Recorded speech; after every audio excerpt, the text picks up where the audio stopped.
პირველ რიგში იმას ვიტყვი, რომ ებრაული სპეციალისტი რომ ვარ, ეს მართალია, მაგრამ მე არ ვარ კაბალისტი.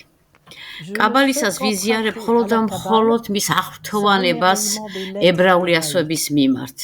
დამორჩა.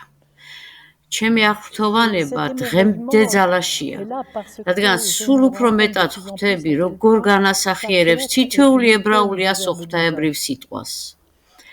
ებრაული ასოები ცეკვავენ თავიანთ ცეკვავს. ცეკვავს თითოეული სიტყვა, მღერის თითოეული სიტყვა და ყველა ასო თითქოს ხელი-ხელ ჩაკიდებული ცეკვავს ფერხულს. შეიძლება იცით კიდეც, რომ ბიბლიის სტრიქონები ებრაულად მონაცვლეობით იწერებოდა მარჯვნიდან მარცხნივ, შემდეგ მარცხნიდან მარჯვნივ, მერე ისევ მარჯვნიდან მარცხნივ. მართლაც ფარანდოლასავით ხელი-ხელ ჩაკიდებული ასოები თითქოს ბალეტს ცეკვავდნენ.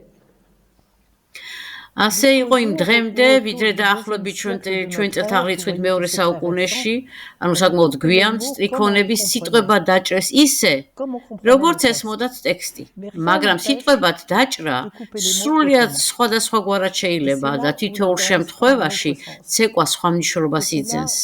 ამ შესაძლებლობის გამოყენებისას გაცილებით უფრო ღრმად ვიჭრებით ბიბლიის გაგებაში. ბიბლიის ღრმა გაგება 4 ეტაპად იყოფა, როგორც ამას ებრაელები ამბობენ. პირველი ეტაპი ესაა ზედაპირული ფშად, თავდაპირველად ღმერთმა შექმნა ცადა ქვეყანა, როგორც ამას თქვენ ბიბლიებში კითხულობთ. მეორე ეტაპზე თვალის ჩაკვრა, რემეზ, მაგალითად, როცა ერთ წინადადებაში სიტყვა 2-3 ჯერ მეორდება, ეს იმას მიგვანიშნებს, რომ ამ სიტყვას უნდა რაღაც გვითხრას ისეთი, რაც გაცილებით უფრო ღრმაა, ვიდრე ჩვენ ეს პირველ ეტაპზე გვეგონა. მესამე ეტაპი, დარაშ, კიდევ უფრო მნიშვნელოვანი ეტაპია. ასე ვიტყოდი, ამ ეტაპზე უნდა მოვგლიჯოთ მნიშვნელობა გაცილებით უფრო ღრმა შრეებიდან, რომლებიც შეიძლება უსასრულოც იყოს. აღსანიშნავი, რომ დარაშ ნიშნავს გამოძიებასაც და მოთხოვნასაც. ვფიქრობდი, რას უნდა გულისხმობდეს ეს ორი მნიშვნელობა, გამოძიება და მოთხოვნა. მალევე მიხვდი, რომ ის, რასაც წმინდა წერილში აღმოვაჩენთ, ის შეტყობინება, რომელიც ბიბლიაში ჩვენამდე მოაქვს, აუცილებლად უნდა გავატაროთ ჩვენს პირად ცხოვრებაში, ესაა მოთხოვნა. თუ ამ შეტყობინებას არ ვაქცევთ ჩვენს პირად გამოცდილებად, ეს შეიძლება ძვირი დაგვიждდეს, რადგანაც ესაა ენერგია, ცოცხალი ენერგია.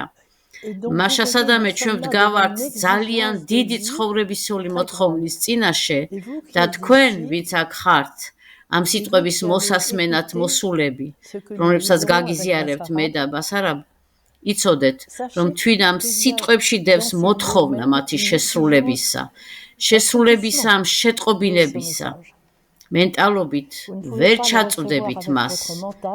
მისი წვდომა მხოლოდ გულითაა შესაძლებელი და გამოცდილებით.